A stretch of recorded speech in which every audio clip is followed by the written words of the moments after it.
సిస్టమ్ను మార్చాలంటే ఇలా అగ్రెసివ్ డెసిషన్ తీసుకుంటే సరిపోదు. దాని తీవ్రత ఎలా ఉంటుందో చూసావుగా. నాకు మాత్రం ఒక విషయం క్లియర్గా అర్థమైంది. ఈ జనాలందరూ మన నాయకుల చేతుల్లో తోలుబొమ్మలయ్యారని. కానీ వాళ్ళకే ఆ విషయం అర్థం కావడం లేదు. అదే కాస్త బాధగా ఉంది. ఇంత జరిగాక కూడా వాళ్ళని సపోర్ట్ చేస్తున్నావా? నీకో కథ చెప్తాదా? అనగనగా ఒక రాజు.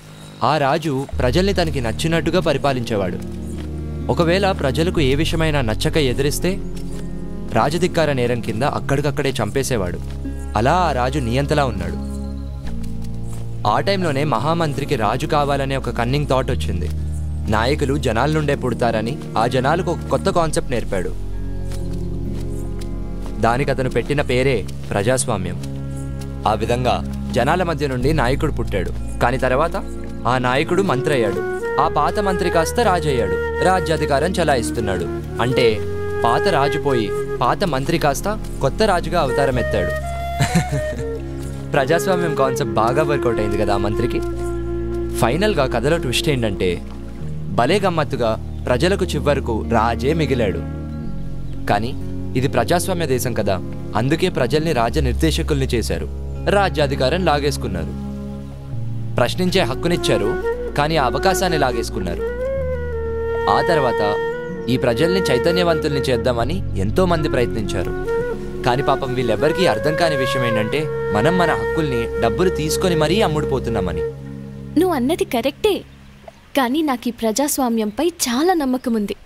ఎందుకంటే ఈ ప్రజాస్వామ్యమే నాకు గొప్ప అవకాశాన్ని ఇచ్చింది. అదే నోటా.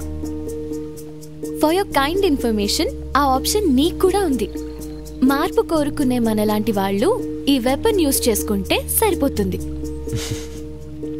అంతేకాని ఇలా సిస్టమ్ని మార్చేస్తా అంటే ఇలానే ఉంటుంది. నీలాంటి చాలా మంది మెచ్యూర్డ్గా ఆలోచిస్తున్నాం అనుకొని మీ ఆలోచనను నోటా వరకే రెస్ట్రిక్ట్ చేసుకుంటున్నారు. కానీ నేను దానికి మించి ఆలోచిస్తున్నాను. అయినా నేను ఈ సిస్టమ్ మారుస్తా అనడం లేదే. మార్పు మన ప్రజల్లో రావాలని కోరుకుంటున్నాను. సిస్టమ్ని మార్చాలని కోరుకో. లాలో నీకేదైనా ఆప్షన్ దొరకచ్చు, కానీ మనుషుల్ని మార్చాలనుకోకు. అది ఎప్పటికీ జరగని పని. సారీ అభి, నీకు అట్లీస్ట్ ఆల్ ది బెస్ట్ కూడా చెప్పలేకపోతున్నాను. బాయ్. సీతారామపురం ఎన్నికల సమయంలో వచ్చిన కంప్లైంట్ ఆధారరహితమని తేలింది. ప్రతిసారి మనమే గెలుస్తున్నాం, ఈసారి కూడా మనమే గెలవాలి. వారం రోజుల్లో ఎన్నికలు ఉంటాయని ఎన్నికల కమిషన్ నోటిఫికేషన్ జారీ చేసింది. దీంతో తిరిగి అక్కడ ఎన్నికలు నిర్వహిస్తున్నారు. రేపటి నుంచి నామినేషన్స్ చేసుకుంటున్నారు.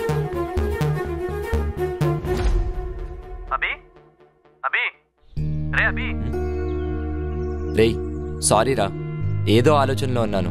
మళ్ళీ కాల్ చేస్తాను.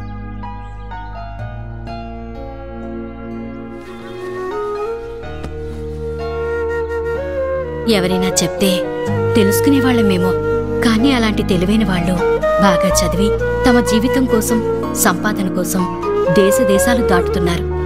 ఇక మా బతుకులు ఇలానే ఉంటాయి కదరా.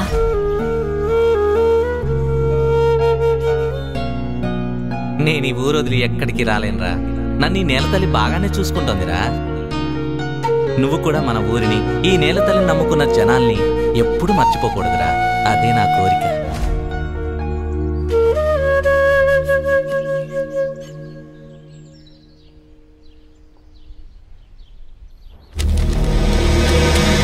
All the best.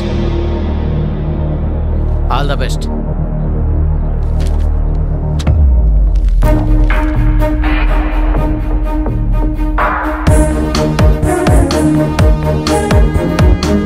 రెండాళ్లలో ఊరేళ్ళేటోడు నీకు ఎందుకురా ఇవన్నీ? లక్షల జీతం వదిలేసి ఈ మాత్రం దానికి అంత చదువులు ఎందుకురా? నువ్వే కదా పెద్దనాన్న చెప్పావు, ఒక పెద్దవాడు కనిపిస్తే సహాయం అడిగే చేతులు ఎన్నున్నాయని. అవి అలాగే ఉండనివ్వాలా? అందుకని ఎలక్షన్లో నిలబడతావా? పెద్దనాన్న, నాయకుడు అవ్వాలని కాదు, మన ఊరి ప్రజల కోసం, వాళ్ళని మార్చడం కోసమే. వీళ్ళ కోసమా? 10 రోజుల ముందు మందు పోసేవాడికి ప్రచారం చేస్తారు, చివరి గ్లాస్ పోసేవాడికి ఓటేస్తారు. అందరూ అలానే ఉండరు కదా. ఉన్నారా? 2% డిస్కౌంట్ ఇస్తే క్యూలో నిలబడి గోల్డ్ కొంటారు. 4 రూపాయలు ఎక్కువ ఇస్తే లైన్లో నిలబడి పాలు పోస్తారు. అదే 2000 ఇస్తే ఓటేస్తారు. చూసావుగా వేరన్నని.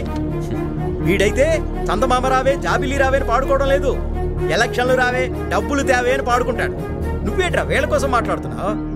సరే పెదనాన్న, ఎలాగో ఓట్లు రావని చెప్తున్నావు కదా, ఎలక్షన్స్ అయిపోయాక జాబ్కి వెళ్తాను. సరేలేరా, నీ ఆనందం నేనెందుకు కాదనాలి? మరి నీ ఓట్ మాత్రం నాకే వేయాలి. భలే వాడివిరా. నా కొడుకు ఎవరికి అమ్ముడుపోయాడో నాకే తెలియదు. నా కొడుకు మాట వినకపోతే కోడల్లాగా అన్నం పెట్టదు. పెదనాన్న పెదనాన్న,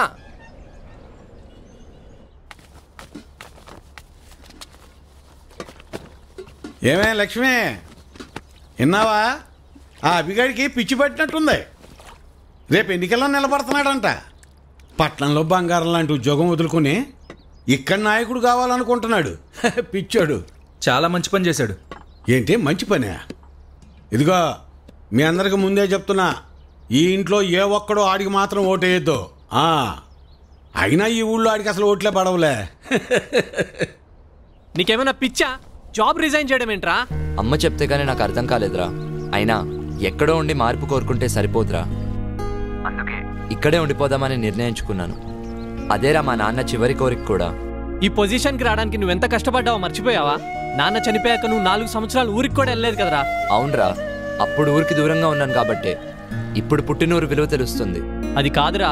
రేయ్, డిసైడ్ అయ్యానని చెప్పాను కదా, నువ్వు కూడా టైం చూసుకొని వచ్చేయి. నిన్నే తిరిగి వచ్చేయమంటుంటే నన్ను అక్కడ రమ్మంటావేంట్రా నువ్వు? రేయ్, ఉద్యోగం వదిలి రమ్మనడం లేదు, నీ ఫ్రెండ్కి తోడుగా ఉండడానికి రమ్మంటున్నాను. అయినా నిన్ను అడగడం లేదు, ఆర్డర్ వేస్తున్నా. సరే బాయ్. ఈ జనాల కోసమేనా ఇదంతా? హే, నువ్వెప్పుడొచ్చావు? సరే దా కూర్చో. కూర్చోటం కాదు, నువ్వు అసలు ఏం చేస్తున్నావో నీకు అర్థమవుతుందా? ఇప్పుడు ఏమైంది? వద్దభి, తప్పు చేస్తున్నావు. ఎన్నో ఛాలెంజెస్ ఎదుర్కొని ఈ రోజు లైఫ్ లో ఈ స్థాయిలో ఉన్నావు. అమ్మని ఇక్కడి నుంచి తీసుకెళ్లి సంతోషంగా బ్రతుకుదాం అనుకున్నావు. అది మానేసి ఈ పనికి మాలిన రొచ్చులో ఎందుకు ఇరుక్కుంటున్నావు? నేను ప్రజల్ని మార్చలేనని ఛాలెంజ్ చేసావుగా. నాకు ఛాలెంజింగ్ జాబ్స్ అంటే చాలా ఇష్టం. నువ్వు విసిరిన ఛాలెంజ్ని నేను అప్పుడే యాక్సెప్ట్ చేశాను. హే, ఏదో సరదాగా అన్నాలే.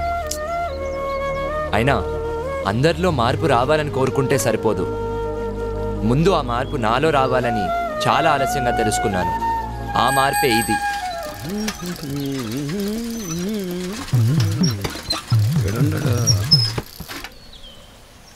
అభినవ్,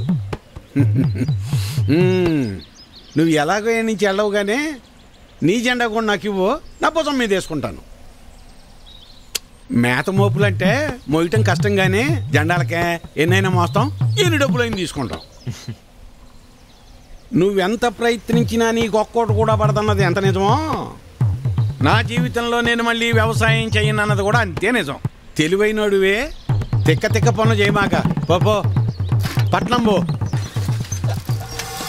వాడు ముందే సిటీలో బాగా సంపాదిస్తున్నాడు.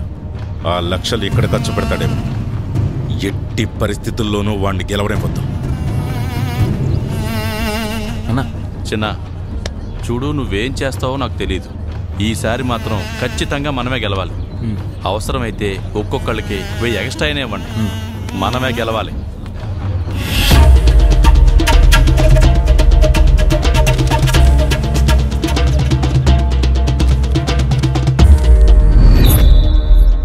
అభిబాబు,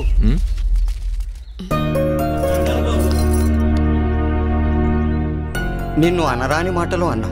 మా తప్పుని క్షమించు బాబు. అవును బాబు, మా తప్పుని క్షమించు బాబు. సులోచన, నీ కొడుకు మా పాలిటి దేవుడు. ఆ విషయం మేము తెలుసుకోలేకపోయాం. నిన్ను కూడా నానా మాటలు అన్నాం, మమ్మల్ని క్షమించు.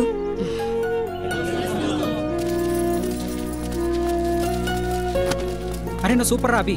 నీ స్కెచ్ గురించి తెలియక నిన్న మాట్లాడినాం. సారీ రా. ఈ ఎలక్షన్ మాకు డబ్బులు దమ్మక అనమాట. సరే మామ, అయితే సాయంత్రం గ్రౌండ్కి వచ్చాయి ఆడుకుందాం. బాయ్ బాయ్ రా.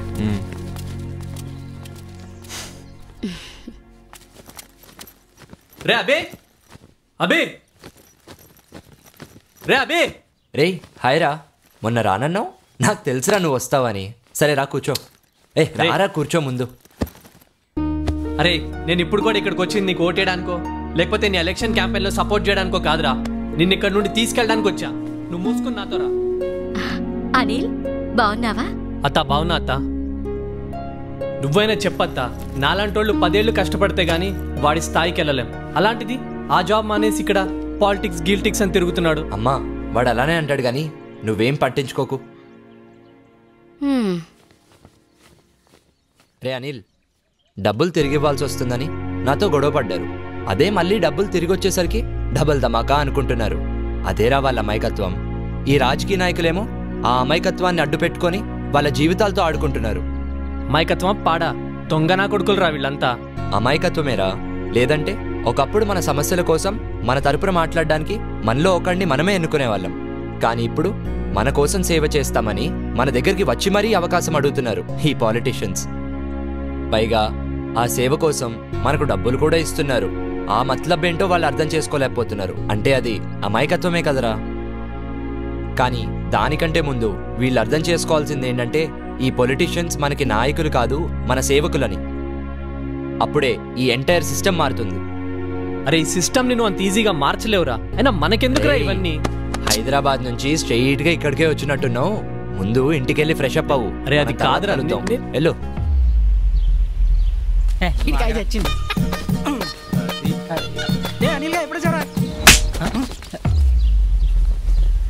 వాడేదో మంచి చేద్దామని వస్తే మీరు కూడా ఏంట్రా ఊరోళ్ళతో కలిసి? చెత్త నా కొడకల్లారా. చెయ్ అన్నా, దీపం గుర్తుకే మన ఓటన్నా. బాబు, నీ వల్ల మాకు 2 సార్లు డబ్బులు వచ్చినాయి. అంతవరకు ఓకే. ఓటు మాత్రం అడక్కే. మీరు కూడా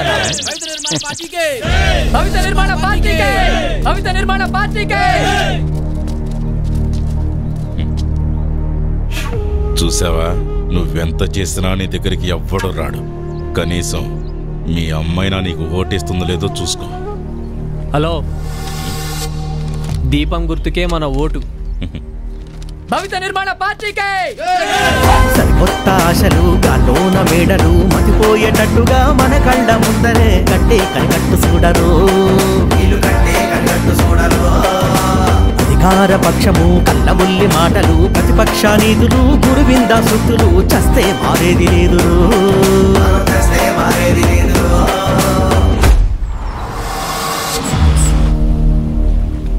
ఊరిని మార్చడానికి వచ్చాడేమో అనుకున్నా. ఈ పిల్లల లైన్లో పెట్టడానికి వచ్చాడా?